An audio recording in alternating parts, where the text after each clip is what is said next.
마태복음 22장 1절부터 14절 말씀드리겠습니다. 제가 봉독합니다. 예수께서 다시 비유로 대답하여 가라사대 천국은 마치 자기 아들을 위하여 혼인잔치를 베푸는 어떤 임금과 같으니 그 종들을 보내어 그 청한 사람들을 혼인잔치에 오라 하였더니 오기를 싫어하거늘 다시 종들을 보내어 가로되 청한 사람들에게 이르기를 내가 오찬을 준비하되 나의 소와 살찐 짐승을 잡고 모든 것을 갖추었으니 혼인잔치에 오소서 하라 하였더니 저희가 돌아보지도 않고 하나는 자기 밭으로 하나는 자기 상업차로 가고 그 남은 자들은 종들을 잡아 능력하고 죽이니 임금이 노하여 군대를 보내어 그 살인한 자를 진멸하고 그 동네를 불사르고 이에 종들에게 이르되 혼인잔치는 예비되었으나 청한 사람은 합당치 아니하니 사거리 길에 가서 사람을 만나는 대로 혼인잔치에 청하여 오너라 한대 종들이 길에 나가 악한 자나 선한 자나 만나는 대로 모두 데려오니 혼인잔치에 손이 가득한지라. 임금이 손을 보러 들어올세 거기서 예복을 입지 않은 한 사람을 보고 가로되 친구여 어찌하여 예복을 입지 않고 여기에 들어왔느냐 하니 저가 유구무원이오늘 임금이 사안하게 말하되 그 수족을 결박하여 바깥 어둠에 내어 던지라. 거기서 슬피 울며 이를 갈미 있으리라 하니라. 청함을 받은 자는 많되 택함을 입은 자는 적으니라. 아멘. 지난 시간에 이어서 두 번째 시간 혼인잔치 비유입니다. 혼인잔치 비유. 오늘 제목은 장자의 삶. 장자들은 어떤 삶을 사는 것인지 그래서 말씀을 나누도록 할 건데요. 우리가 지난 시간에 이 본문 비유는 뭐라고 얘기했냐면 기억나는 건 모르겠어요. 아마 예문만 기억날 거예요. 딱지치기, 구슬치기. 초청잔치를 부른 엄마가 식사 초대를 했는데 그게 뭐라고, 쓰잘데없는 그게 뭐라고, 딱지가 뭐라고, 구슬이 뭐라고 그거 한다고 엄마의 밥상을 거절했던 그런 예를 들어서 지금 하나님께서 지금 천국잔치에 지금 초청을 하고 있는데 그 상업차 나가고 밭에 나가서 일하는 게 무엇이 그리 중요한지 나중에 구슬과 딱지가 보니까 다 배설물이가 아무 쓸데없는 거였는데 이제 그런 비유입니다. 그러면서 이 비유는 하늘의 묵시, 그러니까 하늘의 세계와 이 땅의 역사가 서로 어떻게 되는 거라고요? 서로 충돌하는 거. 이 비유예요. 그러니까 이걸 이렇게 정확하게 알고 계셔야 돼요. 이 혼인잔치 비유는 하늘의 뜻하고 이 땅의 뜻이 서로 어떻게 부딪혀요. 그럼 부딪히면 누가 이겨요? 하늘이 이기죠. 그 얘기예요. 그러니까는 하나님이 아버지가 초청잔치에 이렇게 초대했는데 나는 바빠서 못 갑니다 했지만은 결국은 잡혀서 간다 못 간다. 굉장히 길어요. 나중에 보면. 그런데 그 예복을 입지 않고 가면 쫓겨나고 그런 내용들입니다. 자, 그리고 결국에는 이제 묵시가 원하는 그 결과 열매를 맺게 되는데 이 땅이 하늘에게 항복하는 그런 내용이에요. 이 비유가. 그러면 이 비유를 정확하게 해석하기 위해서는 어떻게 된다고 했어요? 이게 누가복음 22장이니까 어디로 간다고요? 앞장 21장으로 가야 돼요. 그 21장에 가보니까 뭐가 나온다고요? 처음에 예루살렘 입성이 나오죠? 예수님이 나귀를 타고 예루살렘 입성을 하는 걸 나오고 그 다음에 또 무화과 나무를 저주하는 사건이 나와 성전을 그쵸?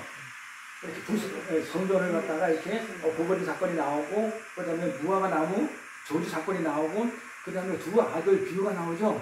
근데 이걸 다 알아야 그 다음에 나오는 게 이 혼인잔치 비유니까 같은 네거티브 속에 있다고 그랬어요. 같은 구조 안에 있기 때문에 이 내용을 다 알아야만이 이 혼인잔치 비유가 이해가 되는 거예요. 그러면 이걸 다 알아야 될 거 아니에요. 그러니까 예루살렘 입성을 하는데 보통 오늘은 할 거예요.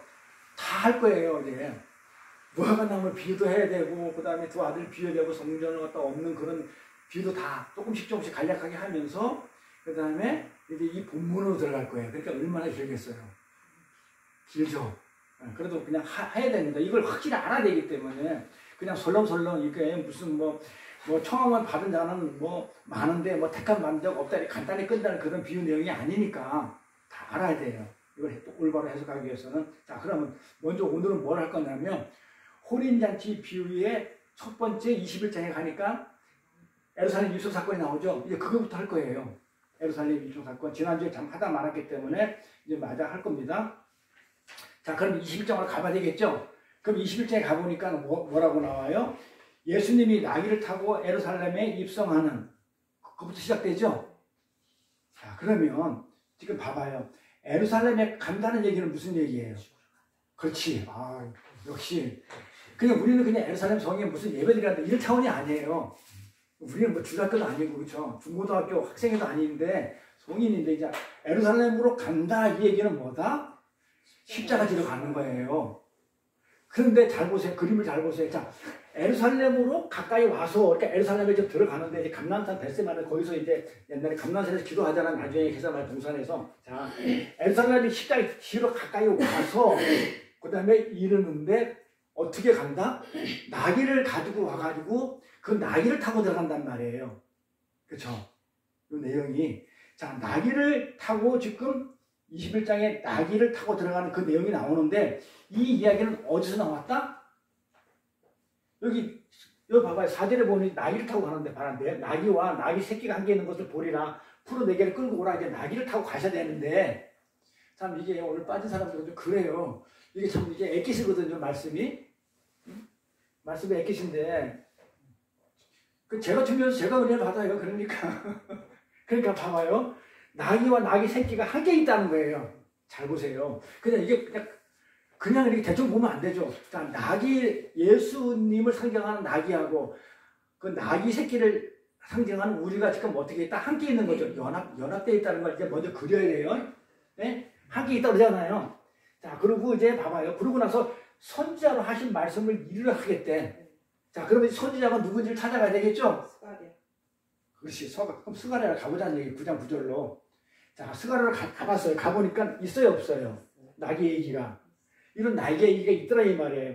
시온에 따라 크게 기뻐할지어다, 예루살렘에 따라 즐거이 부를지어다, 내 왕이 내게 임하나니 그는, 자, 왕이 임하는데 어떻게 임한다? 구원을 베푸는데 어떻게 해가지고, 나귀 새끼를 타고 작은 것으로, 그렇죠? 나귀를 탄다고 그러죠? 나귀 새끼를 탄다고 그러죠? 겸손의 나귀 새끼를 탄다고 그러죠? 자, 그러면 이 말을 선지자로 하신 이 말을 인용했단 말이에요, 예수님이. 그런데 여기 없는 말을 덧붙이죠? 뭘 덧붙였다고 그랬어요? 이 말을 그대로 인용했어요, 예수님이. 나귀 새끼를 내가 그 땅을 타고 가겠다. 내가 짐승의 새끼를 탔다고 했단 말이에요. 근데 여기 이 말을, 스가랴서에 있는 말을 예수님이 인용을 해서 했는데 똑같이 안 하고 뭘 하나 붙이죠? 뭘 붙였다고 그랬어요? 지난 시간에 했던 거예요. 우리 일주일만 되면 잊어버리죠? 어제 했던 것도 오늘 잊어버리는 판인데 뭐 일주일 전에 잊어버리는 거 당연하죠. 뭐. 그치? 여기다가 여기 멍해라는 말이 없어요. 그러니까 이제 이 스가랴서는 이 유대인들이 굉장히 그냥 말을 닳도록 암기하고 있는 내용들이에요. 메시아가 오는데 나귀 타고 온다. 그러니까 호산나 호산나 했던 거예요. 근데 예수님은 네가 말하는 그런 메시아가 아니야. 내가 십자가 지고 죽는 그런 메시아지 내가 너를 이렇게 나귀를 타고 와서 너의 입맛에 맞춰주는 그런 나귀를 타고 하는 나가 아니라는 것을 그걸 상징으로 이렇게 얘기하기 위해서 여기다가 멍에매는 요 단어를 집어넣었단 말이에요. 네? 멍에, 십자가라는 멍에를 치는. 그러면 자, 또 갑니다. 이게 복잡한 게 자, 요거 나귀 얘기를 하기 위해서 이렇게 자, 이 혼인잔치 비유를 하기 위해서 21장을 보니까 나귀 얘기가 나왔어. 그렇죠? 그럼 이 나귀 얘기를 하다 보니까 이 스가랴에서 인용을 했어. 이거 봤어요? 그럼 이 나귀 얘기를 또 어디 나왔냐고 또 가야 되겠죠? 창세기에 가니까 있더라는 얘기죠, 최초에. 그럼 창세기를 또 가봐야 되는 거예요. 그래서 성경은 이렇게 가는 겁니다. 그래야 성경에서 성경으로 찾아가야만이 이 전체 내용이 이해가 되지. 그냥 세상 사람들이 예를 들어가지고 나귀는 이런 것이다 이렇게 예를 들으면 왜곡이 돼요. 자, 그러면 창세기로 가야 되겠죠? 가보자는 얘기죠. 창세기로 49장으로 가볼게요. 자, 49장 9절부터 11절을 보니까 어떤 내용이 나오냐면 이게 어떤 내용이냐면 여기다 적어놓으세요. 49장 찾았으면 이게 유다의 유언이라고. 제목이 그렇게 있나요? 야곱의 유언 중에서 유다한테 해당하는 유다의 유언이에요. 예? 자, 이제 유다의 유언의 최초로 지금 언급되어 있죠. 예? 그러면 이 내용을 풀어내겠죠. 이 내용을 풀어야 스가랴의 나귀가 풀리고 스가랴의 나귀가 풀려야 마태복음의 멍에매는 나귀가 풀리고 그러면 그래야만이 이 혼인잔치가 풀려요. 그래서 굉장히 어떤 요 하나의 혼인잔치라는 어떤 요 비유를 하나님 했지만 요 비유를 풀기 위해서는요 엄청난 것을 다 일일이 다 풀어야만이 답이 나와요. 그래서 성경이 만만치 않아요. 그냥 그 문맥만 보고 해석하다가는 안 되고, 그럼 요걸 풀어야 되겠죠. 그렇잖아요. 요걸 풀어야 돼요. 그래서 이 내용을 풀어야만이 예루살렘 입성하는 거, 십자가 지는 거, 네? 이런 내용이 풀린다는 거예요. 자, 그러면 여기 보니까 낙인 예수님이 자신이 포도나무에 매인다고 그랬죠. 자, 11절에 보니까, 네? 앞에는 유다의 유언이니까, 야곱의 유언이기 때문에 유다한테 유언이니까 보고, 이제 키포인트 11절이에요. 낙이 나오는데, 이게 여기 나오니까. 자, 낙이를 포도나무에 맨다 그랬죠. 낙이. 포도나무는 어떤 포도나무예요? 이게 원어가 개펜이라고 그랬죠. 지난 시간에 했잖아요. 개펜. 개펜도 씹혀놓은 개펜. 이 포도나무는 개펜을 얘기한다고 그랬죠. 나무를 얘기한다고, 나무. 근데 이 나귀가 나무에 매요. 그쵸? 나무에, 본래 나무에 매요. 근데 여기 나와라. 암나귀 새끼는 어디에 매운다고 그랬어요? 암나귀 새끼를 아름다운 포도나무에 맬 것이다 그랬는데, 여기 포도나무는 어떤 포도나무예요? 가지. 뭐라 했어요? 그 가지를 갖다가 뭐라고 했냐면 소레크라고 그랬잖아요. 소레크. 그쵸? 이 가지에 매인다고 그랬어요. 가지, 포도나무. 이 소레크에 매이는데 여기 보니까 매이란 또 많이 나오죠. 매다. 아니죠. 아니라니까요. 지난 시간에 했잖아요. 전쟁이. 그래서 이 전쟁하는 거예요. 그래, 이걸 보고, 이거를 봐야 지금 이 십자가라는 게 어떤 건지가 알아져요. 이게 매다라는 게 아사르. 이게 전쟁을 얘기한단 말이에요, 전쟁. 자, 그러니까 뭐 봐요? 이제 낙이랑 예수를 상징하는 낙이하고, 낙이가 지금 어떻게 예수님이 낙이를 탔죠? 그러면 낙이랑 예수님이랑 한 몸이 돼버렸죠. 연합됐죠. 그러니까 낙이가 예수죠. 그럼 암나귀 새끼는 누구냐면 우리 교회 우리를 얘기하죠. 그렇죠? 그래서 제자들이 나귀를 호산나 할 때 예루살렘 들어갈 때 제자들이 자기 옷을 나귀한테 올려놓고 또 예수님이 그 위에 올라탔어. 그러니까 나귀, 제자, 예수님이 지금 한 몸을 이루는 거예요. 그러니까 나귀가 예수고 그 암나귀가 우리인 거예요. 나귀 새끼가. 그러니까는 예수님, 우리, 나귀가 지금 한 몸을 이루는 거야. 하나로 연합된 거예요. 나귀의 우리 짐승이 된 거예요. 가늠한 자로. 자, 그래서 이 나귀 새끼를 아름다운 포도나무에 맬 것인데, 요거는 소레크 가지에 맨다 그러잖아요. 이 맨다는 얘기가 뭐라고 그랬어요? 전쟁에 참여한다. 자, 그럼 봅시다. 자, 그러면 그림을 그려봅시다. 자, 예수하고 나하고 나귀하고 함께 묶여가지고 전쟁을 하는 거예요. 이 내용이 이게 이런 말이 있는지 몰랐을 거 아니에요. 그냥 매다, 이렇게 연합되다 이 정도만 알지 전쟁까지는 안 간단 말이에요. 전쟁. 근데 이 예수님하고 우리하고 나귀하고 이렇게 연합돼가지고 뭐에 대한 전쟁을 하냐면 죄에 대해서, 세상에 대해서 이제 전쟁을 하는 거예요. 그런데 이 전쟁이 이 죄와 세상은 어디에 있다? 내 안에 있는 거잖아요. 내가 세상에 있고 죄가 내 안에 있기 때문에 우리 아까 그 성교사님 기도한 것처럼 우리 죄 가운데 있었잖아요. 그렇죠? 그렇기 때문에 죄 가운데 있었기 때문에 우리는 어떻다? 이 죄와 이 죄가 가득한 세상과 지금 전쟁을 하는 거예요. 근데 그게 어디 있냐면 우리 안에 있는 거예요. 우리 안에. 그래 결국은 뭐다? 나와 우리와 누구랑 싸우는 거예요? 예수님하고 싸우는 거예요. 근데 그랬잖아요. 하늘의 묵시하고 지금 이 비유는 하늘의 묵시하고 이 땅의 역사하고 서로 충돌하면서 싸우는데 결국은 하늘이 이긴다고 그랬잖아요. 비유의 개요가. 그러니까 지금 나랑 이 땅에 있는 나랑 하늘에 계신 그 예수하고 지금 싸우는 거예요. 전쟁을 하는 거예요. 이게 매여 있는 거예요. 이게 전쟁을 하는 거. 그 하늘의 전쟁과 교회가 함께 묶여가지고 세상과 죄에 대해서 싸우는 것인데 결국은 나와의 전쟁인 것이다. 이렇게 해가지고 하나님에 의해 그 묵시죠. 이 땅에 있는 나의 현실과 역사가 항복. 내가 지잖아요. 못 이기니까 항복하는 걸 갖다가 뭐라고 그런다 그랬어요? 자기 부인이라고 그랬어요. 그래서 십자가는, 그래서 제가 눈에 얘기했잖아요. 십자가는 거기서 우리 죄를 사함 받았습니다. 안 그러면 다시 우리가 부활 생명을 받았습니다. 까지는 좋아. 다 알아. 어디까지 가야 돼? 자기 부인까지 가요. 십자가는 뭐다 하면 자기 부인 이렇게 가야 돼요. 뭐 경제 이런 거는 답이 안 되고, 그건 초등학생이고, 좀 하나님 말씀을 이렇게 깊이 아는 사람들은 십자가 그러면 자기 부인이에요. 내가 완전 죽는 거기 때문에 예수가 죽는다고 해서 우리는 예수가 죽음으로써 내가 살았고 내가 무슨 뭐 이렇게 제사함 받았고 그 정도 차원을 넘어가지고 함께 묶여가지고 함께 묶여서 나귀 함께 묶여가지고 내가 완전히 죽어버리는 자기 부인이 십자가예요. 이래야 부활이 되니까. 그래서 이게 자기 부인의 열매라는 거예요. 그 열매는 보세요. 그 열매는 우리가 세상살에 말하는 내 뜻, 내 자존심, 내 의지, 내 소원, 내 야망, 내 힘 이런 걸 전부 다 어떻게 하냐면 전부 다 기각시켜버려요. 잘라버려요. 죽여버려요.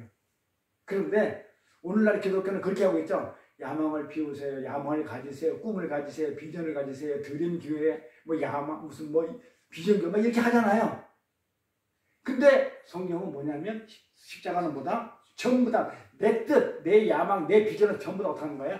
다 쳐내버리고 완전 죽여버리는 게 기독교예요. 그러니까 지금 이 세상에서 지금 말하는 그 기독교하고 지금 성경에서 말하는 기독교는 반대예요.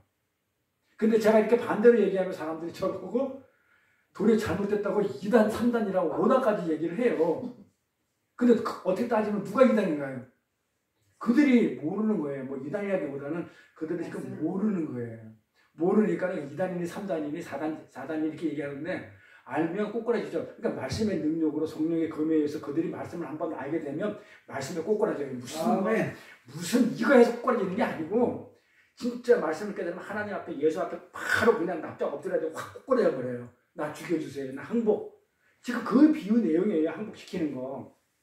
이게 진짜 기독교예요. 그런데 이 역사 속에서 이 전쟁은 어떻게 일어나냐면 이거 뭡니까?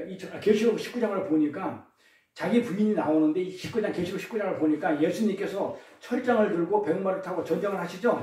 이게 아사르라 해서 낙에 매다. 근데 그 뒤에 누가 온다고 그랬어요? 군대들이 따라오죠. 요 19장 보니까 하늘에 높으셔 백마 탄 자가 있는데 충신과 진실과 그의 공의를 심판 싸우더라. 아싸하더라. 전쟁하더라. 그런데 이렇게 해가지고 하늘에 있는 군대들이 희고 깨끗한 세마포를 입고 그죠? 백마를 타고 그를 따르더라. 그렇죠? 이게 하늘에 있는 군대가 누구라고요? 우리 예수의 이름으로 구원받은 우리. 그래 의의 세마포를 입었단 말이에요. 지금 이 세상에서 아담의 옷을 입고 있지만 이제는 우리가 십자가 자기 부인으로 말미암아 어떻게 된다고요? 의의 흰 옷 세마포 옷을 바꿔 입어요. 그래서 옷을 벗으라 그래요. 성경에 보면 계속 옷을 벗으라는 얘기고 옷을 갈아입으라는 얘기가 아담의 옷을 어떻게 하라고 벗고 새 옷을. 예, 의의 새 옷을 갈아입으라 이런 얘기를 합니다. 자 그렇게 해가지고 하나님의 묵시에 의해서 지금 하늘의 전쟁에 교회가 함께 묶여가지고 세상과 죄에 대해서 지금 싸우는 모양이죠. 남의 전쟁입니다. 그렇게 해서 하나님의 묵시에 의해서 이 땅의 나의 현실과 역사가 지금 항복하는 것을 아까 자기 부인이라고 그랬어요. 그런데 봅시다. 그런데 이 역사 속에서 우리 역사 속에서 이 땅에서 이 전쟁은 이미 십자가에서 당신의 자신을 짓밟으신 하나님의 자애로 완결되었어요. 그렇죠? 아니 예수님이 2000년에 십자가 졌기 때문에 이미 끝난 거잖아요. 영적으로 완결되었어요. 뭘로 어떻게 끝났냐면 잘 보세요. 지난 시간에 예수님이 포도주 틀을 직접 밟는다고 그랬어요. 밟으니까 그 붉은 것이 내 옷에 젖는다고 그랬어요. 내 옷에. 그래서 홍의를 입고 졌다고 누구뇨? 이사야서에 누가 홍의를 입고 졌다가 누구뇨? 붉은 옷을 그 피의 옷을 입고 오는 자 누구뇨? 그러니까 예수님이 직접 틀을 밟고 세상과 죄에 대해서 그냥 했는데 결국은 그 피가 나한테 오더라 이 말이에요. 그러니까 이걸 자해 사건이라고 해요. 예, 이걸 보면 그래서 그 옷과 어디 갔어? 여기 보면 여기 진노의 포도주. 여기 진노의 포도주가 나오죠. 진노의 포도주 틀을 밟겠고 이 진노의 포도주를 예수님이 직접 전쟁을 하면서 밟는데 그 피가 결국은 나한테 튀긴 거예요. 나한테 오더라. 그래서 이거를 당신 자신을 짓밟으신 하나님의 자애로 지금 이렇게 우리는 완결되었죠. 그렇잖아요. 십자가가 저어졌으니까 2000년 전에 이제 완결되었어요. 그런데 완결되기 때문에 당연히 예수하고 우리가 연합되어 있기 때문에 당연히 우리도 이 땅을 살면서 그 십자가의 삶, 완결된 삶을 살게 돼 있죠. 그렇게 살다 보니까 자연이 어떻게 나요? 드러나죠. 그 작은 그림으로 이렇게 드러나게 돼 있어요. 자기 부인의 삶이. 그래서 우리 성도들은 내가 보면 우리 특히 다른 사람은 세상 사람들 제가 잘 안 드러나. 끝까지 오리발 내밀고 오리발이지 아니야 닭발입니다 하고 닭발 내밀고 이게 닭발이냐면 오리발 내밀고 이렇게 해가지고 피해가는데 우리 성도들은 유난히 제가 잘 드러나. 조금만 잘못해도 제가 이렇게 잘 폭로가 되고 드러나는 거 이게 뭐냐면 그게 우리의 그 십자가의 삶. 우리가 그렇게 자꾸 드러내야 내가 부인이 되니까. 그래서 스스로 짓밟아 부인하게 되면서 우리는 어떤 삶을 살게 되냐면 나는 괜찮은 사람이었어. 그게 그거라고 그랬잖아요. 그게 뭡니까? 그거 뭐라고 그랬어? 그 야고보서에 나오는 행동하는 믿음? 뭐라고 그랬나? 아, 행하는 믿음. 자꾸 나는 이렇게 보니까는 괜찮은 사람이었다. 근데 율법을 보니까 나는 완전 죄인인데 돌아서니까는 나는 괜찮은 사람이야. 괜찮은 사람이라고 했던 거 요걸 하지 말고 행하라. 거울을 봐라. 이런 얘기단 말이에요. 그게 행하는 믿음이에요. 그렇기 때문에 우리는 자꾸 이걸 안 보고 자꾸 내가 나를 이 세상 쪽을 보다 보면 어떻게 돼요? 나 괜찮은 사람이야. 왜? 세상 사람보다는 내가 좀 착하거든. 세상 사람보다는 내가 조금 더 뭐 착한 일을 많이 하고 인정을 받는 그런 믿음의 자녀로 삶을 살기 때문에 나한테 점수를 많이 줬던 걸 갖다가 우리는 이 십자가 이를 밟으면서 포도주 틀을 밟으면서 같이 밟으면서 결국 그 피가 나한테 튀기기 때문에 우리는 자꾸 죄가 이렇게 드러나고 피가 튀기면 죄를 얘기해. 자꾸 드러나면서 어떻게 된다고요? 나한테 줬던 그 괜찮다는 그 점수가 전부 다 깎여져 나가버리는 거예요. 점점. 이걸 작은 십자가라고 그래요. 그래서 예수님 그랬잖아요. 멍에를 매라는데 네가 멍에는 가볍고 쉽다고 그랬죠. 왜? 내가 큰 멍에를 메고 갔기 때문에 너는 그냥 따라만 오면 되기 때문에. 그래서 우리는 그 예수의 그 십자가를 우리가 십자가 삶을 살아야 된다. 그런 얘기를 많이 하죠. 그래서 예수님이 십자가 그 삶은 어마어마한 삶이지만 그냥 우리는 그 삶을 보고 따라만 가면 십자가 삶이에요. 그 삶이 어떤 삶이다? 십자가가 어떤 삶이다? 자기의 부인의 삶. 그렇게 결국은 십자가 삶을 사세요라는 얘기는 한마디로 뭐냐면 나는 피조물이에요. 나는 하나님이 창조주가 아니고 선악과를 먹어서 내가 눈이 밝지만 그렇다고 나는 하나님이 아니에요. 그래서 나는 하나님한테 항복합니다. 이게 항복이에요. 오늘 비유 말씀이 나는 항복합니다. 이 세상의 끝까지 나는 항복을 하고 오직 하나님 이외에는 나는 더 이상 소망이 없습니다. 이렇게 항복하는 이 십자가의 삶을 실제로 우리가 살게 돼 있어. 이거를 뭐라고 얘기하냐면 사도 바울이 고난이고 환난이고 핍박이라고 얘기하는 거예요. 그래서 이걸 축복이라고 그래요. 이게 있어야 자기 부인이 되니까. 그게 돼야 십자가 삶이 이루어지니까. 그러니까 예수님이 이미 이렇게 일어났기 때문에 완료됐지만은 우리는 그 삶을 이 땅에서 실제하면서 실제로 살게 돼요. 그래서 예수 믿는 사람들이 그렇게 고난이 많아요. 그런데 예수를 믿고 이 땅에서 잘 먹고 잘 살자 이래 버리면 고난도 없고 잘 먹고 잘 살자 그러면 출애굽의 그림을 보면 세상이란 애굽에 있다가 홍해 바다가 건너가지고 세례 받아가지고 가나안에서 고난은 없고 아니 광야에서 고난은 없고 펄쩍 뛰어가지고 바로 가나안에 가서 잘 먹고 잘 사는 그런 그림이 돼버리면 성경이 작살나버려요. 이게 성경의 내용이 안 맞아버려요. 반드시 광야가 있어야 돼요. 그래서 이 고난과 환난과 이 핍박이 우리 삶의 실제에서 나타나게 돼요. 이것은 우리의 선택이 아니죠. 내가 고난받고 싶어요? 아니잖아요. 그건 우리의 선택이나 우리의 동의에 상관없이 어떻게 하냐면 그냥 하나님이 강압적으로 폭력적으로 그냥 강요되는 삶이에요. 내 뜻하고는 아무 상관, 그 지는 거예요. 하나님의 뜻이 이기고 내 뜻이 지는, 이걸 열매라니까요. 성령의 열매, 9가지 열매를 한마디 치면 자기 부인의 열매예요. 이렇게 강요되는 삶을 살겠어요. 그래서 하나님의 은혜와 긍휼과 사랑은요, 뭐라고 얘기하냐면 폭력적이라고 그런단 말이에요. 폭력적. 저번에 내가 얘기했나? 그 도울이라는 사람이 성경을, 도울은 장로의 아들이잖아요. 성경을 백도 이상한 사람이고, 그러면서 읽고 나가지고 하는 얘기가 뭔지 알아요? 결론이 하나님은 깡패입니다 이랬다니까요. 네?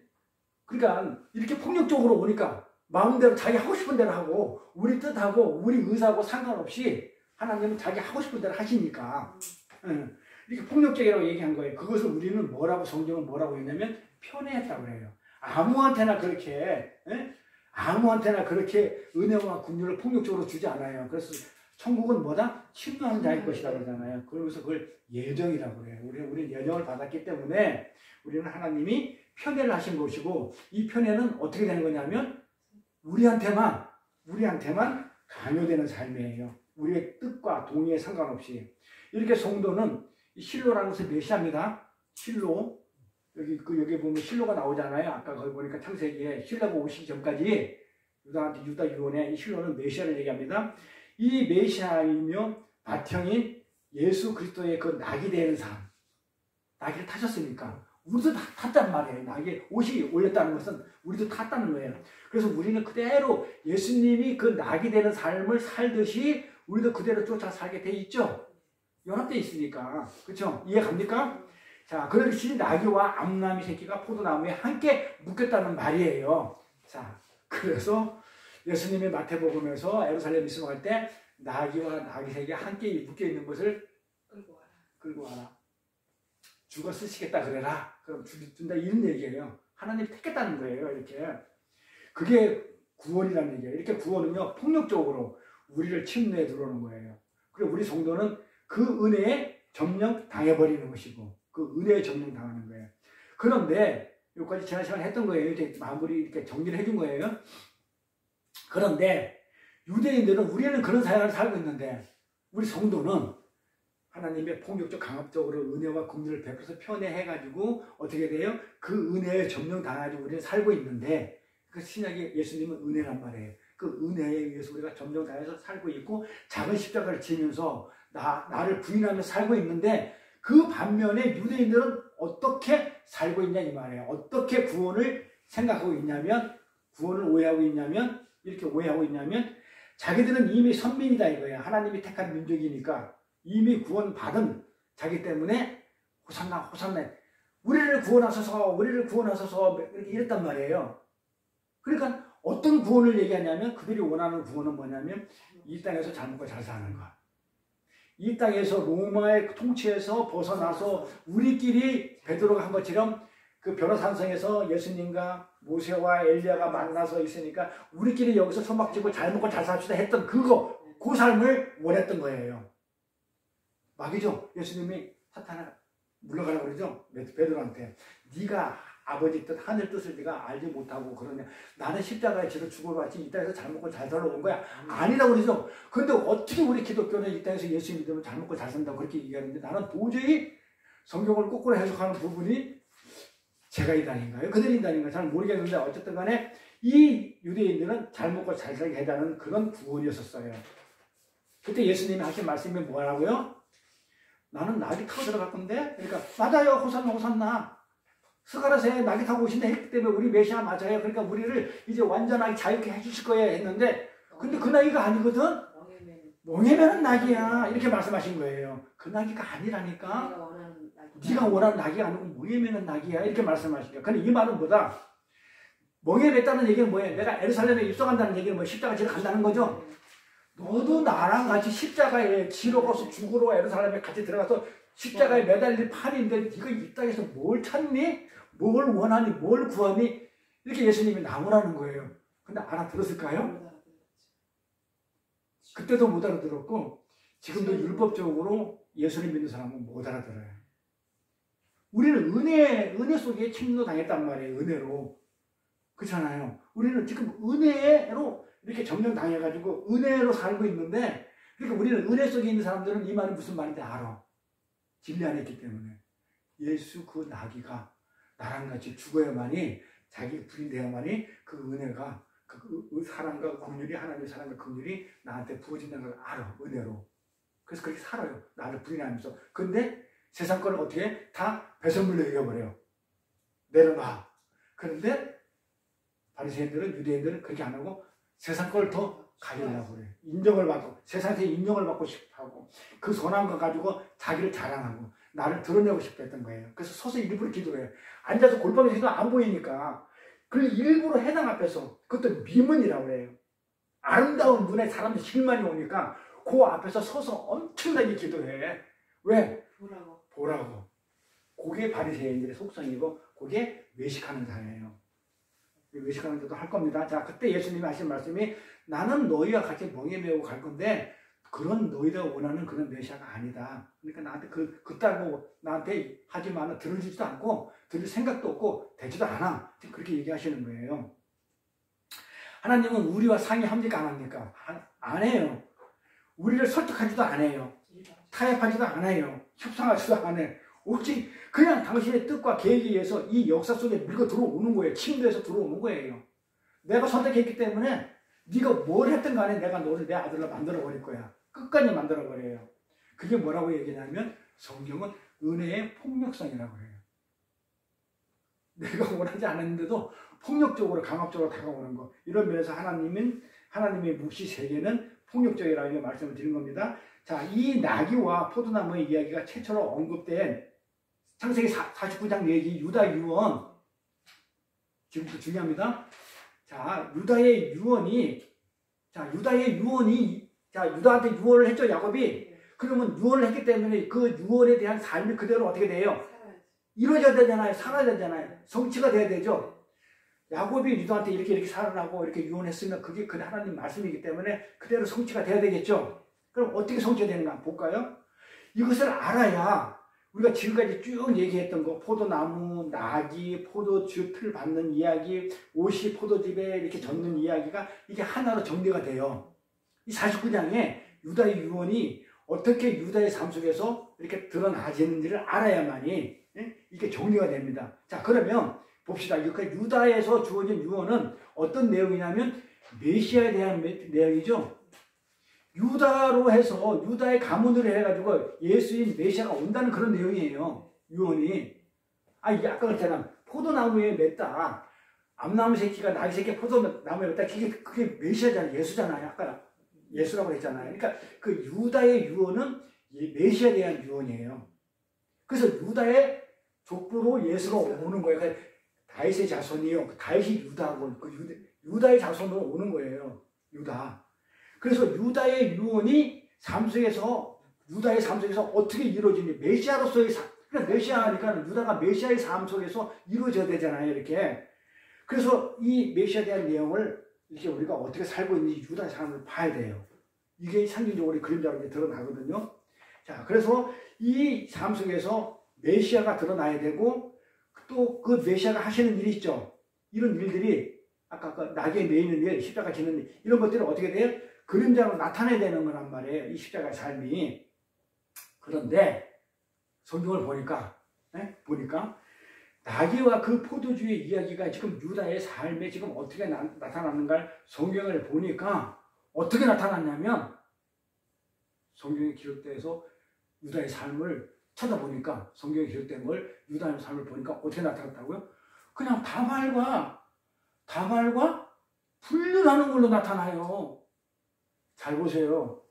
이 49장의 내용이가 이게 이 유언이 그래 내가 재밌다고 그랬어. 그렇지만 어렵다고 그랬어요. 어렵기 때문에 재밌어요. 만약에 쉬우면 이러는데 어려운 걸 나중에 알게 되면 엄청 재밌어요. 보세요. 이게 창세기 49장의 유다의 유언이죠. 근데 이 나귀가 예수가 포도나무에 매인다고 그랬죠. 십자가 지고 매이고 전쟁에 참전한다고 그랬잖아요. 아까 그 내용 다 풀었잖아요. 그럼 이 삶이 유다한테 나타나야 되잖아요. 유다한테 유언을 줬기 때문에. 그런데 그게 안 나타나고 어떤 삶으로 나타났냐면 여기 볼까요? 그림? 짜잔. 이게 유다고 이게 다말이야. 다말의 얼굴을 가리고 있잖아요. 여기 술집에서 앉아가지고 손님을 유혹하는 기생의 모습으로 이런 삶을 살아요. 그러니까 성경에 기록된 걸 보니까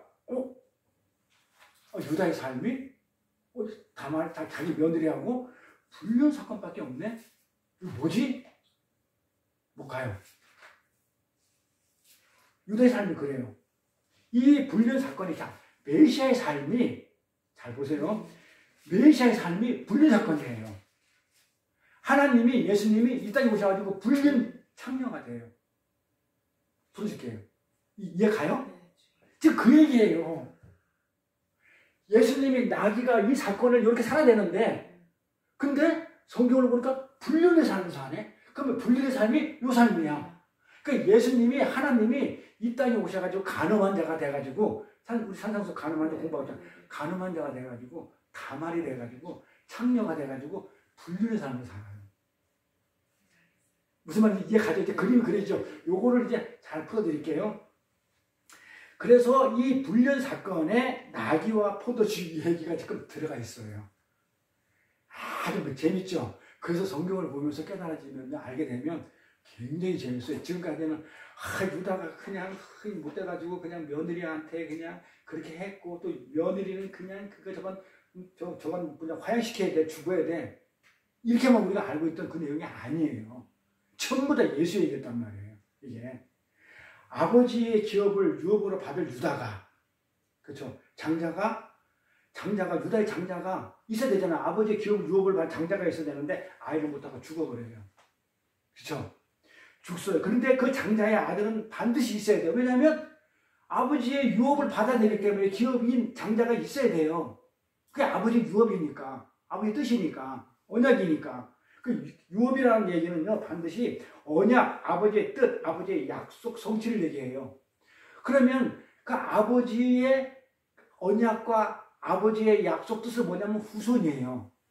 내가 너의 후손을 주겠다, 씨를 주겠다, 이 얘기란 말이에요. 그게 언약이니까. 근데 반드시 그 씨가, 언약의 후손이 나와야 되는데, 지금 메시아로서의 지금 유언을 내렸단 말이에요, 유다한테. 그런데 장자가 없어버리면, 씨가 없고 아들을 못 낳으면 안 되잖아요.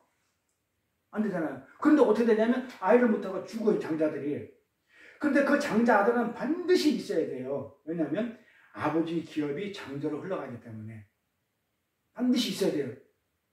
그런데 아버지 유업이라는 것은 아버지 뜻이라고 해서 언약이라고. 그런데 아버지의 언약이 장자의 죽음으로, 아버지의 언약이 끊어질 판이야 지금. 유다의 장자가 죽잖아. 첫째 아들이 죽고 둘째도 죽고. 이 다말한테 첫째를 시집 보냈는데 아들이 죽어버렸어. 그러니까 어떻게 돼? 둘째한테 보내야 돼. 씨를 받아야, 또 장자 씨를 받아야 되니까. 둘째한테 보냈는데 둘째가 또 죽어버리네. 그래서 셋째한테 보내면 어떻게 되겠어? 나이도 어려. 7살 나이도 어리지만 나중에 어려서 또 죽을 것 같으니까 안 준 거야. 그럼 뭐예요? 아버지의 유업을 이을 자가 없어지죠. 그건 아버지의 언약이 아니죠. 아버지의 뜻이 아니죠. 그건 아버지의 유업이 아니란 말이에요. 그렇잖아요. 그래서 장자가 죽었기 때문에, 그래서 그 당시에 이미 형사치수라고 그러죠. 형사치수. 그래서 이걸 한자로 보니까 편한데, 내가 시형제 결혼법. 형사치수. 이걸 시댁이에요. 시형제 결혼법이라고 그래요. 요거를 같은 말이에요. 형이 죽으면 치해라, 누구를, 형수를. 형사치수예요. 형이 죽으면 동생이 네 형수를 가져라, 치해라, 이 말이에요. 이 고엘제도, 이걸 갖다 고엘제도라고 했어요. 그래서 나중에 룻기에 보면 이 보아스가 룻을 치할 때잖아요. 주고 기업을 물을 자라고 그러잖아요. 기업, 유업, 하나님의 뜻, 거기서 베레스 해가지고 다윗의 할아버지가 나오고, 다윗의 아버지가 나오고, 그래서 다윗을 통해 가지고 예수가 나오거든요. 기업을 물을 자, 그게 유업이에요. 다음에 다시 하겠지만, 이 시형제 결합에 시댁의 형제는 결혼을 해야 된다. 이게 이 고엘제도라는 게 그때 당시에 있었어요. 그러면 유다가 장자를 못 낳으면 어떻게 되겠어요? 네? 어떻게 되겠어요? 그 하나님의 언약을 이렇게 성취하기 위해서, 필연적으로 성취하기 위해서는 장자가 죽으면 그 둘째가 형수한테 들어가서 장자를 낳아야죠. 그렇죠? 그 둘째가 죽으면 셋째가 또 들어가서 어떻게 돼요? 장자를 낳아야죠. 이게 유전의 법칙이에요. 그게 유전되는 거예요. 이게 이 유전의 법칙이 들어가 있어요. 그 장자가 후사가 없으면 차자가, 둘째가 그 자리를 차지해야 되고, 만약에 차자가 후사를 내지 못하면 셋째가 그 자리를 접수해야 돼요. 그러니까 동생들은 아버지의 유업, 즉 아버지의 언약 성취를 위해서 반드시 그 장자의 그 길, 장자의 궤적을 어떻게 그대로 쫓아 살아야 돼요. 자, 이제 감이 잡혔나는 모르겠다. 좀 어려운데 그려져야 돼요. 자, 하나님의 장자가 누구예요? 예수죠. 그 예수가 죽었죠. 십자가에 지고 죽었죠. 그러면 내가 동생이죠. 내가 장자가 돼가지고 어떻게 그 십자가 삶을 사는 거야. 지금 이 얘기를 지금 계속 이 창세기 내용이 그렇게 구약에서 예수가 있었으니까, 이게 그래서 계속 내가 예수가 십자가에 죽었기 때문에 이제 나도 예수의 동생인 우리다. 우리 교회도 그 예수의 십자가 삶을 살아야 되는 거예요. 지금 그 얘기를 하는 거예요. 그래야 아버지 유업이 이어져 가지고 하늘나라가 완성이 된다니까요. 내가 십자가를 지고 내가 어떻게 돼요? 그렇게 십자가를 지고 자기의 부인이 돼야 내가 하늘나라의 백성이 돼서 가야 하늘나라가 완성이 돼요. 아버지의 언약이 완성이 된다니까요. 이게 그림이 가요? 이 성경을 그렇게 그냥 다 보면 딱 하나예요. 하늘나라 완성을 위해서 내가 자기 십자가를 져야 돼요. 근데 그걸 형이 먼저 죽어버리네. 이거를 유다의 그림으로 그려놓은 거야. 그려놓은 거야. 그래서 시험제 결혼법을 괜히 하나님이 허락한 게 아니고 그걸 다 알으라고. 형사치수법을 알으라고. 형제치수를. 아니, 형사치수를. 그래서 반드시 우리 장자가 죽으면 우리는 어떻게 돼요?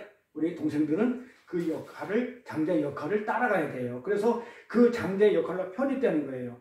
그래서 결국은 아버지의 유업을 이을 우리가 후손을 낳아야 돼요. 자, 내가 어떤 후손을 낳아야 돼요? 그래서 성경에 보면 낳고가 많이 나와. 계속 후손을 낳는 거예요. 자, 하늘나라, 자, 아들들이 어떻게 해서 장자가 찾아가, 셋째가 됐죠. 나는 몰라, 한 50번인지 한 200번이 된지 모르는데, 교회사를 보면, 예를 들어서 사도들이 장자가 됐다가, 사도들이 들으니까 교부들이 장자가 됐다가, 교부들이 들으니까 하나님의 신실한 자들이, 예? 이런 자들이, 뭐 루터라든지 칼빈 이런 자들이 장자 역할을 했다가, 그러다가 결국은 나까지 와가지고 내가 장자 역할을 하고, 내가 어떻게 돼요? 또 내가 죽고 나면 또 다른 장자가 또 나야 되기 때문에 다른 장자가 계속해서 있어가지고 하나님이 계획했던, 예정했던 모든 장자들이 전부 다 완성이 되면 그게 끝! 이 땅의 끝이에요. 그게 하늘나라 완성이라는 말이에요. 그래서 계속 낳고 가야 돼요. 내가 몇 번째인지를 몰라요. 그래서 교회사가 필요해요, 공부가. 이렇게 해가지고 교회에서 전부 다 장자로 쭉 내려오는 거예요. 장자들로. 이걸 장자들의 집합, 이걸 장자들의 총회라고 해요. 많이 들어봤죠? 교회는 장자들의 총회다 그래요. 장자들이 다 장자들이야. 장자를 낳아야 돼. 하나님 나라를 채울 장자들. 그렇기 때문에 다 장자들이 모여있는 곳이 교회다. 이렇게 장자들이, 교회는 장자들의 총회다. 그렇게 얘기를 하는 거예요. 자, 그래서 장자의 역할로 우리는 편입돼가지고 아버지 유업, 언약, 구설, 우리 계속해서 생산해내는 거예요. 낳고 해야 돼요.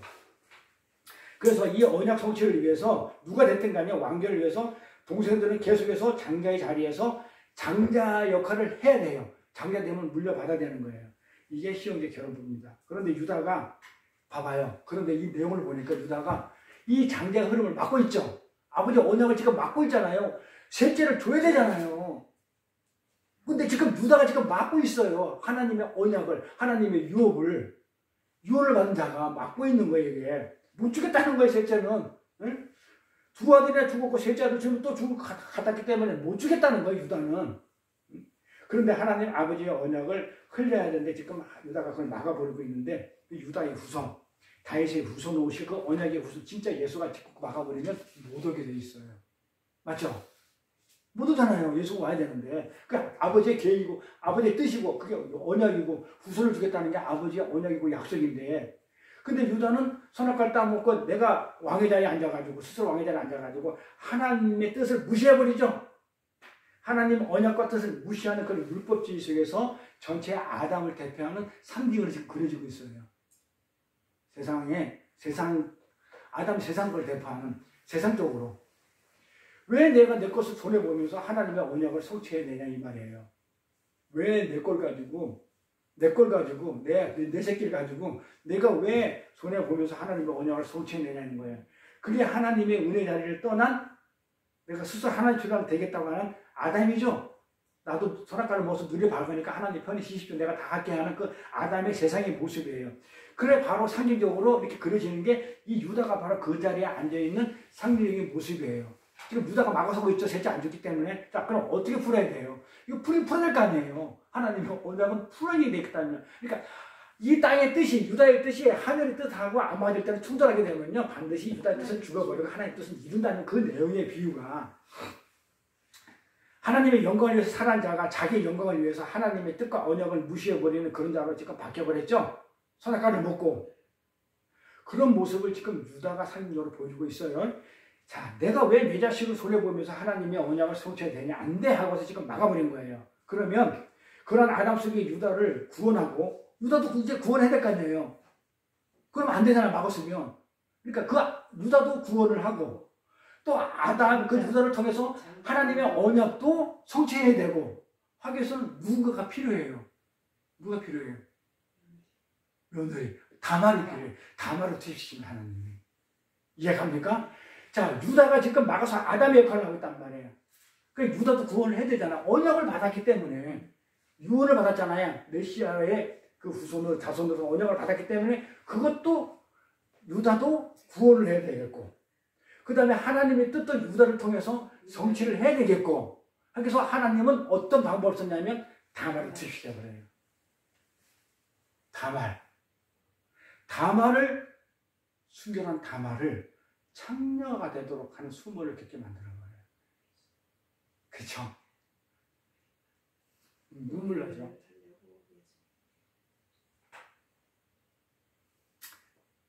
그래요. 그래서 그 다말이 바로 자기 자신을 짓밟아서 원수를 살려주신 예수님의 모습이었어요. 그 창녀가 되더라고요. 창녀가. 그래서 자기가 포도즙을 빨아, 자기가 포도즙을 들이대가지고 빨아가지고 자기 스스로 밟아버리는 거야. 자기가. 그래서 창녀가 되는 거야. 그 인형이 그 옷을 포도즙에 빨면 그 포도즙에 빨리로 나갈 때 자기 스스로가 다말이 된 거예요. 하나님인데. 그러니까 누구도 인간도 그 유다를 구원을 하는 것도 인간은 구원할 수가 없어요. 그리고 하나님의 언약을 성취하는 것도 인간으로는 안 돼요. 그러니까 하나님이 직접 개입하는데 어떤 모습을 개입하냐면 다말의 모습으로 가지고 창녀가 되는 모습으로 오셔가지고 예수님이 창녀가 되는 거예요. 아, 이게 은혜 아닌가? 난 모르겠어. 나는 진짜 막 그냥 머리가 너무 지근지근 그냥 막 아프고 막 그러는데 어쨌든 그래요. 이게 있을 수 있는 일인가?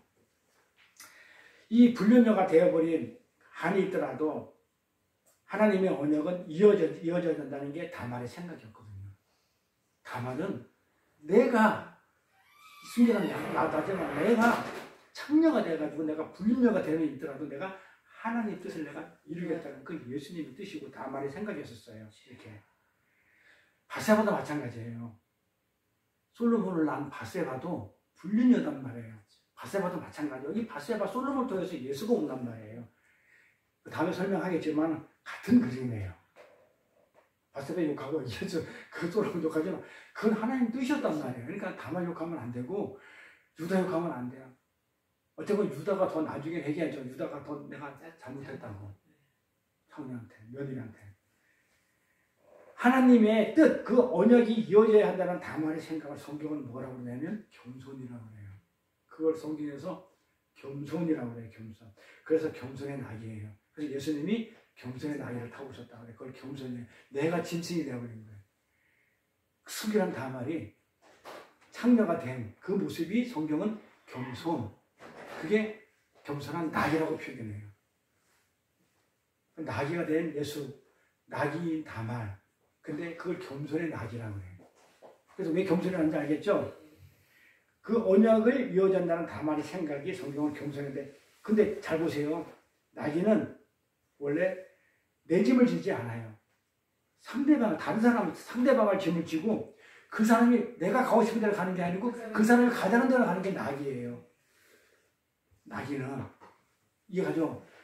낙이는 예수님을 낙인데 예수님이 낙이라고 생각하면 예수님은 자기 짐을 진 게 아니에요. 내 짐을 지고 자기가 가고 싶은 길을 간 게 아니에요. 그러니까 아버지 뜻대로 내 뜻대로 나는 안 가고 싶었다는 거예요. 그러니까 내가 가고 싶은 길로 안 가고 낙이는 어떤 거예요? 그 사람이 지시하는 그 사람이 하나님이 지시하는 가자는 곳으로 가는 게 낙이에요. 그러니까 상대방의 짐을 대신 지고 묵묵히 그 상대방을 위해서 멍해를 감수하는 것, 그게 겸손의 낙이에요. 그게 겸손이에요. 겸손은 우리가 그냥 있는데 없는 것처럼, 제가 산성설에서 얘기했잖아요. 있는데 없는 것처럼 하는 게 아니고 겸손은 하나님 앞에 서달을 했어요. 그러니까 하나님 뜻에 내가 복종하는 것, 굴종하는 것. 그래서 내 뜻 말고, 그러니까 내 짐 말고 상대방의 짐을 대신 지고 묵묵히 하나님이 하라는 대로 그 멍해를 감수하는 것이 뭐라고요? 겸손. 반대는 뭐다? 교만. 하나님의 뜻에 어긋나는 걸 그러니까 교만은 목에 힘주고 그냥 거들먹거리고 이게 아니에요. 성경에서 말하는 교만은. 예? 뭐라고요? 교만은 패망의 선봉이라고 그러죠. 망하는 길에 지름길이라고 그러는데 이 교만은 뭐냐면 하나님 뜻, 그쵸? 하나님 뜻에 어떻게 해요? 하나님 뜻에 내 모든 걸 내던지고 상대방을 위해서 어떻게 묵묵히 멍에를 매는 게 겸손이면 하나님 뜻에 대해서 어떻게 돼요? 반대. 내 뜻을 피는 것. 그래서 바리새인들이 교만이에요. 교만한 자들이에요. 그래서 패망의 선봉에 망해버려요. 지옥 같다니까요. 마귀 새끼이기 때문에. 그걸 교만이라고 그래요. 근데 인간은 자기 자리를 떠나가지고 어디를 침범하려고 그래요? 신의 영역을 침범. 자기가 선악과를 먹었기 때문에 내가 하나님처럼 살려고 그래요. 그건 하나님 뜻을 침범하는 그 교만이에요. 그걸 교만이라고 그래요. 자, 이렇게 유다가 장자의 동생들은 아버지의 언약과 뜻을 성취하기 위해서 어떻게 돼요? 아버지의 영광만을 위해서 그 장자의 자리로 동생들이 어떻게 돼요? 정확하게 연합되는 삶을 살아야 되겠죠? 장자가 죽었어. 예수가 죽었어. 그럼 우리가 예수의 삶을 살아야 되는 거예요. 이게 가정. 네. 네. 이게 형사취수제니까. 그래가지고 그게 쉬운 게 결혼법이에요. 형사취수제. 형이 죽으면 동생이 계속해서 장자 자리를 옮겨가서 반드시 그 언약의 구선을 만들어내야 되는 거예요. 그렇죠? 예수가 죽었기 때문에 하늘나라 완성을 위해서는 어떻게 돼요? 내가 장자의 자리에서 내가 자꾸 장자를 낳아서 하나님이 원하는 그 장자까지 됐을 때, 꽉 채워졌을 때 하늘나라가 완성이 되는 거니까. 나 하나 안 가면 하늘나라 완성 안 된다니까요. 그래서 여러분 하나하나가 굉장히 중요해요, 안 중요해요? 그래서 천하보다 더 귀하다 그래요. 천하가 하늘나라가 천하보다 못하겠어요?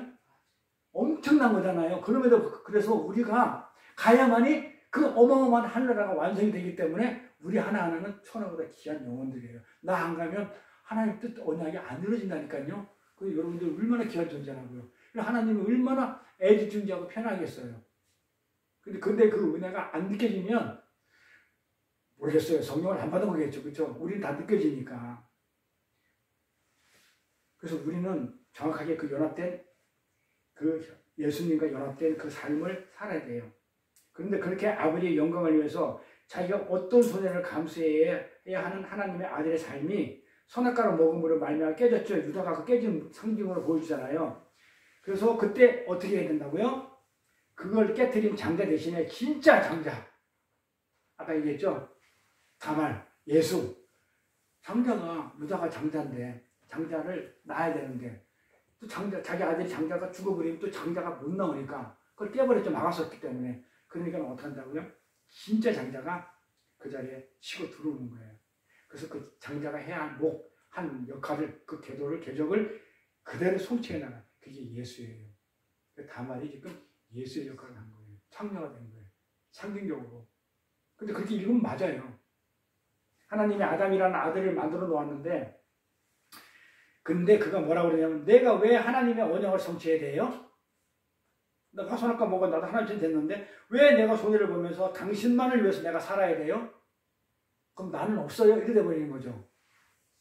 내가 왜 영광을 포기하고 내 영광을 포기하고 당신의 영광을 위해서 살아야 되나요? 하는 그 순간에 이 죄의 허물로 인해 가지고 그 장자의 자리에서 죽어버린 거예요. 죽은 거예요. 그래서 죽은 거예요, 장자들이. 그때 진짜 장자인 예수가 그 장자의 자리에 들어가지고 결국 교회라는 그 약속, 그 언약을 어떻게 해요? 완성해내요. 내가 후손을 주겠다 했잖아요. 씨를 주겠다, 아들을 주겠다 했잖아요. 그 아들을 완성해내는 거예요. 이렇게. 이게 구원이에요. 아멘. 구원 공부하면 어렵지만 이게 구원이에요. 예수님께서 이 땅에 내려오셔서 그 부정한 인간 몸에 당신의 신성을 연합시켜버리죠. 나귀하고 한 몸이 된 거, 내가 다만이 된 거. 진짜 어떻게 하늘나라 하나님이 이 땅에 와가지고 창녀가 되냐고요. 다만이 되냐고요. 이해하려고 하나님의 뜻 언약을. 그래서 연합을 해가지고 그게 뭐냐면 이 땅에 예수님이 이 땅에 창녀가 됐다는 얘기는 뭐예요? 가늠했다는 얘기죠. 그래서 가늠한 여자의 얘기에 예수님이 그래서 그 여자의 간음을 예수님이 가져가 버리고 그 여자를 간음해서 놓아주면서 어떻게 한다? 너 죄악 없어. 너 죄악 없어. 이렇게 했던 거예요. 그때 예수님 자기 이름 쓰면서 간음한 것을 먹는 거예요. 고멜이 된 거예요. 다말이 된 거예요. 예수님이. 창녀가 된 거예요. 그러면서 우리를, 창녀인 우리는 이 세상을 가늠하고 살고 있는 우리를 가늠하지 않은 자로 만들어버리고 당신이 창녀가 돼서 죽어버리는 거예요. 이게 있을 수 있나요? 그러니까는 불교나 뭐 유교에서 이런 게 있나요? 없다고요. 십자가 아니면 성경은 답이 아니에요. 그래서 하나님이 창녀가 되고 하나님이 인간이 되신 건 창녀가 된 것보다 더 더러운 모습이에요. 그 신성한 하나님이 그분이 불륜의 자리, 창녀의 자리에 내려오신 건데 예수가 달말이 된 거예요. 유다가 하나님의 언약을 맡고 있었지만 예수님이 장자가 돼가지고 우리를 지금 살려내신 거예요. 그러니까 유다의 이 땅의 역사가 하늘의 묵시 역사하고 충돌할 때는 반드시 하늘의 역사가, 하늘의 뜻이 이루어지고 우리는 항복하게 돼 있어요.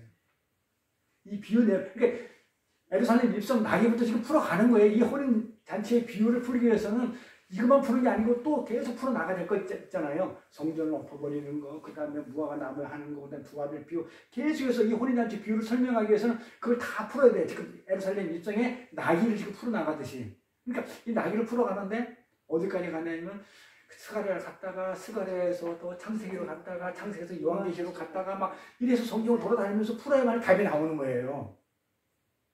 그게 그렇게 해가지고 혼인했다니까요. 결혼을 했단 말이에요. 이게 혼인잔치에 우리가 초청을 해가지고 결론은. 그래서 교회는 그렇게 영적으로는 이미 완결되었죠. 완성되었잖아요. 예수님 십자가에 짐을 인해가지고 영적으로는 완성되는데 이 눈에 보이는 이 역사 속에서는, 이 가시적으로 눈에 보이는 역사 속에서는 지금 진행 중이죠. 왜? 아직까지 다 안 찼잖아요. 완성이 안 됐잖아요. 하나님이 예정에는 구원해야 될 그 자들 전부 다 구원받아야 되잖아요. 우리가 쉽게 말하는 빼트도 예루살렘처럼 해가지고 나중에 하나님 택한 그 이스라엘 백성까지 전부 다 예수를 믿게끔 했어야 그때만이 완성이 되는 거니까 하나도 빠짐없이 잃어버린 자 한 마리도 있으면 안 돼요. 9마리가 있다 하더라도 지금 한 마리가 없으면 어떻게 된다고요? 완성이 안 되니까 그 잃어버린 약 한 마리를 찾아야만이 하늘나라가 완성이 돼요. 한 마리도 없으면 안 돼요. 그렇기 때문에 우리가 선교도 하고 전도도 하는 거, 그 양 한 마리 찾으러 다니는 거예요. 그러니까 우리가 막 10,000마리 찾고 2,000마리 찾고 이게 중요한 게 아니고 한 마리만 찾아도 하늘나라의 완성에 우리가 큰 역할을 한 거란 말이에요. 그걸 선교라고 그러고 전도라고 해요. 네. 그래서 우리는 그렇게 해서 우리가 영적으로 완성되어 있지만 아직 가식적으로는 아직 하늘나라가 완성이 안 된 모습이에요. 그래서 아직도 여전히 하늘나라에 들어오지 못한 자들이 지금 많이 있어요. 아직도 구원할 자들이 많이 있기 때문에 지금 완성이 안 돼가지고 가시적으로, 영적으로 완성됐어요. 이미 가 있어요, 우리는. 근데 이 땅에서 눈에 보일 때는 이 역사 속에서는 교회가 아직 완성 안 돼 있는 그런 모습으로 드러나는 거예요. 이렇게. 그럼 예수님의 동생들인 이 우리는 역사 속에 살아가면서 이 교회의 완성을 위해서 어떻게 해야 되냐 이 말이에요. 교회를 완성시키기 위해서는 어떻게 해야 돼요? 어떤 삶을 살아야 되냐고. 예수님의 동생들이 네? 장자의 삶 100점. 100점, 이제 막 200점짜리 있으면 200점. 장자의 삶을 사는 거예요. 다른 거 아는 거 하는 게 아니고 예수님이 장자의 삶을 살다가 죽었으면 우리 동생은 장자의 삶을 사는 거예요. 계속해서 장자들이 그 장자에 들어가서 죽고 예수님은 죽고 또 다음 장자가 와서 또 내가 죽으면 또 다음 장자가 와서 또 죽고 또 살다가 또 죽고 또 죽고 또 죽고 이게 교회사예요. 그래서 사도들이 죽고 교부가 죽고 뭐가 죽고 쭉쭉쭉 죽고 신선 다 죽고 우리까지 와가지고 또 나까지 죽고 하나님이 계획한 장자들까지 다 완성이 되면 그때서 하늘나라가 완성이 되는 거예요. 그래서 우리는 그 장자의 삶을 사는 거예요. 그것이 자기 부인의 삶, 십자가의 삶. 하나님의 교회는 그렇게 우리의 첫 장자 예수죠. 그 첫 장자 자리를 계속해서 우리는 물려나가야 되는 거예요. 이걸 유전이라고 해서 유전이에요. 그리고는 마침내 우리가 낳고 나서 그 장자들이 하늘나라를 완성해 나가고 성취해 나가는 거예요. 이걸 시형제 결혼법 안에 다 들어갔죠. 이 내용이. 따라서 우리는 이 세상에서의 교회의 완성, 하나하나 교회잖아요. 그거는 곧 뭐다? 내가 완성이 되는 거예요. 내가 교회니까. 그건 뭐야? 내가 완성이 됐다는 얘기는 부인이 됐다는 건데 그게 거룩이에요. 라헬이 말하는 거룩의 완성이 내가 완전 죽은 게 거룩의 완성이에요. 그래서 그 교회의 완성, 그래서 내가 하나님 나라 백성, 아들이 되고 자식이 되는, 자녀가 되는 그 교회의 완성은 곧 나의 거룩의 완성이에요. 거룩의 완성이기도 해요. 내가 하나님 백성으로서 완성이 되는 그 자리가 하나님 나라의 완성이에요. 내가 없으면 안 되잖아요. 각자가 교회들이. 그래서 하나님 나라 완성이 교회의 완성인 거예요. 그 교회의 완성이 결국은 거룩의 완성이고. 자, 이제 말씀이 이해가 다 되죠. 뭐 어렵게 푸는지 모르지만 그래도 은혜를 받았기 때문에 깊이 있게 풀어야 돼요. 쉽게 풀 수 있는 내용은 아니에요. 그 완성의 자리를 성취해내기 위해서 우리를 그 받아들인 예수의 자리, 섬김의 자리, 겸손의 자리, 예수가 우리를 위해 죽어버린 그 자리로 우리가 같이 십자가 자리로 들어가는 걸 자기의 부인의 자리라고 해요. 한마디로 자기 부인이에요. 나 죽는 거예요, 옛사람. 예수가 자기를 완전히 부인해버리고 자기를 완전히 비워내버리고 언약의 백성, 교회를 창조해낸 것처럼 이 땅의 역사 속에 있는 우리도 그 맏아들 예수의 동생들도 역시 똑같이 그 맏아들의 장자 자리에 똑같이 치고 들어가 앉아 있어야 돼요. 어떤 자리? 자기 부인의 자리, 겸손의 자리, 이런 거. 그러므로 인해 가지고 교회를 창조해낸 것처럼 내가 교회가 완성이 되는 것처럼 그 자리에 앉아 있어야 돼요. 그래서 교회는 성경에 보면 교회는 이 땅에서 죽는 거라고 그래요. 하늘나라에서 교회는 사는 거지. 교회는 이 땅에서 죽는 게 교회예요. 자기 부인. 네, 교회는, 우리는. 그래서 교회는 이 땅에서 죽는 거라 하는 거예요. 십자가 지는 거나 그런 얘기하는 거거든요. 자, 우리는 아버지 그 언약 성취를 성취시키기 위해서 아버지의 뜻, 아버지 언약을 성취시키기 위해서 어떻게 해? 그 뜻을 쫓아가지고 장자처럼 살다가 죽어야 돼요. 그래서 죽는 거예요, 우리 교회는. 예수 믿는 잘 먹고 사는 한 개도 없어요. 죽는데, 그래서 이 얘기하면 어떻게 돼요? 교회 믿는 사람이 세상 사람 다 도망가니까, 그래서 제가 목회할 때 사람들이 다 도망가고 없더라는 거예요. 시작은 천대했는데 끝은 미약하더라. 거꾸로 돼버리더라고요. 네? 아니, 말씀 전하니까 죽으라니까 안 죽고 싶은 거예요. 세상이 좋아가지고 도마처럼, 안 그러면 대마처럼 다 가버리더라, 이 말이에요. 근데 우리는 교회는 죽어야 돼요. 아버지 뜻을 쫓아가지고 장자처럼 죽는 거예요. 하나님 나라가 가시적으로 완성되는 언제까지? 그날까지. 이 땅 역사 속에서 살아가는 하나님의 그 장자들은 그 교회, 장자들이 전부 다 하나 총회 이 교회들은 어떻게 해요? 계속해서 맏아들 자리에 편입돼가지고 내 안에 있는 죄, 내가 죄인 됨하고, 그렇죠? 이 세상과 어떻게 전쟁을 계속하면서 결국에는 내가 부인이 돼서 죽어버리는 거예요. 그 신앙생활이 어려워요. 이게 신앙생활이에요. 종교생활은 쉬워요. 신앙생활은 내가 죽는 거예요. 근데 죽어지나요? 그래서 죽어야 돼요. 그래서 하나님, 나는 안 되네요. 나는 티끌이었네요. 차라리 먼지는 있긴 하지, 안 보이지만 난 차라리 없음의 존재였네요. 죽은 흙이었네요. 하면서 내가 죽는 거예요. 그 장자 자리에 가서 장자의 삶을 살다가 죽어야 되기 때문에 우리들이 총회, 장자들의 총회, 이렇게 교회라고 이렇게 얘기하는 거예요. 이게 참다운 신앙생활이에요. 어렵죠? 참다운 신앙생활 하기가 어려워요. 그래서 어떻게 해요? 내가 안 된다 하더라도 소용이 없어요. 아까 그랬죠? 폭력적으로, 강압적으로 내 의사와 내 뜻과 아무 상관없이 그냥 하늘의 묵시가 뜯고 들어와가지고 나를 그렇게 만들기 때문에 나는 그렇게 살게 돼 있어요. 내 뜻하고 아무 상관없이. 근데 내가 거기서 버팅기면 고난만 심해져, 길어져. 항복하라는 거예요. 엎드리라는 얘기고, 제가 그래서 어저께 항복했잖아요? 항복했어요. 그래가지고 내가 죽을 죄를 졌어요. 내가 이랬어요. 엎드려 비나이다. 항복하나이다. 이랬더만 뭐가 왔겠어요? 기도에 응답이 왔네요. 깨닫게 해주셨다 그랬다고 그랬고, 깨닫게 해주시고. 자, 그래서 결론 낼게요. 자, 우리는 어떻게 돼요? 앞에 한번 보세요. 결론입니다. 우리는 역사 속에서 가시적 구원, 눈에 보이는 구원, 이제 재림하게 되면 그 구원, 그 완결 지점을 향해 가지고 가고 있잖아요. 가면서 자기의 부인의 열매를 맺기 위한 전쟁을 하면서 가고 있어요.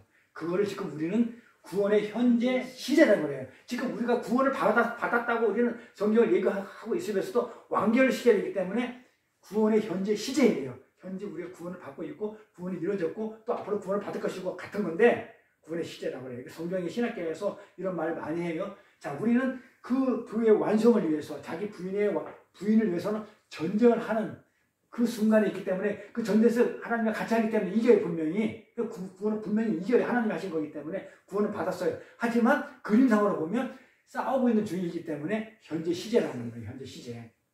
그래서 우리 삶에 전쟁을 하니까 피가 터지는 거예요. 그래서 피가 터지고 그 피 튀김, 그래서 이제 포도주를 밟는 모습이 피가 튀는 모습을 그려진 거예요. 그러니까 이 전쟁을 하는, 포도주를 밟는 게 전쟁이니까 이 전쟁을 지금 하고 있기 때문에, 구원이잖아요, 지금. 하고 있기 때문에 피가 튀어요. 그 피 튀김이 나한테 오는 거예요. 자기 부인이 돼가지고. 근데 고통스럽잖아요. 나 스스로 부인해서 밟는 게. 그러니까 막 생채기 자리에서 뭐가 나오냐면 세상에 거기서 싹이 나고 열매가 맺히는 거예요. 이게 자기 부인의 열매예요. 근데 이걸 성경을 뭐라고 얘기하냐면 이걸 부활이라고 그래요. 아니 봐봐요. 죽었는데 봐봐요. 생채기 자리에서 내가 피 튀김 자리에서 고통스럽고 싹이 나오는데 내가 죽는 건데 죽은 이렇게 가는데 그걸 부활이라고 그래. 다시 살았다고 그래요. 피 튀김 자리에서 내가 죽었는데, 피 튀김 자리에서 내가 죽었는데 이걸 부활이라고 그래요. 기가 막히단 말이에요. 이거 이 죽어야 부활이 있으니까. 나는 계속 죽어가고 있는데 하나님이 그걸 부활이라고 그래요. 살았다고 그래요. 그러니까 죽은 자를 살았다고 하는 거예요. 그래서 몇 사람이 죽은 자를 하나님 하나님 그렇게 여기니까 부활이라고 그러니까. 그렇게 세상에서 장자 자리로 편입돼가지고 우리가 예수처럼 나이가 돼가지고 죽는 자들을 성경은 산자라고 해요. 그 성경에서, 그러니까 어려워요, 성경이. 그렇잖아요. 아이씨, 죽은 자를 왜 산자라고 그러지? 죽어야 되니까 다시 부활하니까. 근데 사람들이 생각할 때는 죽었는데 산자라면 어렵다고 해요. 근데 우리가 성경을 정말 제대로 하나님의 말씀을 내마 진리로 받아들이면 어려운 게 아니고 하나예요. 그냥 오직 예수고 십자가고 하나님 나라. 그거 외에는 제가 지금까지 뭐 한 2년 넘게 그 3년 가까이 뭐 했어요? 예수에 대해서 전부 다 그냥 산상수훈을 하던데 수하냐 막 수천 시간 될 거예요. 뭐 하루에 산상수훈 할 때 뭐 두세 시간 뭐 설교도 한 2시간 뭐 어떤 데는 3시간까지 한 적이 있으니까 그러면 그 많은 시간 또 한 얘기 딱 하나예요. 예수 십자가 얘기 말고는 한 게 없어요. 내가 다른 얘기 한 거 기억나요? 성경을 여기 가지고 갖다 대도 그 예수 얘기고 어느 걸 갖다 대고 얘기를 해도 그 얘기고 뭘 해도 전부 다 결론은 전부 다 예수로 나다가 이 말이에요. 그래요. 왜냐하면 그래서 우리가 살기 때문에 그래. 예수처럼 나게야 내가 죽어야 된다고 그렇게 얘기하는 거예요. 그러면 그게 살아야 하나님은 그걸 부활이라고 그래요.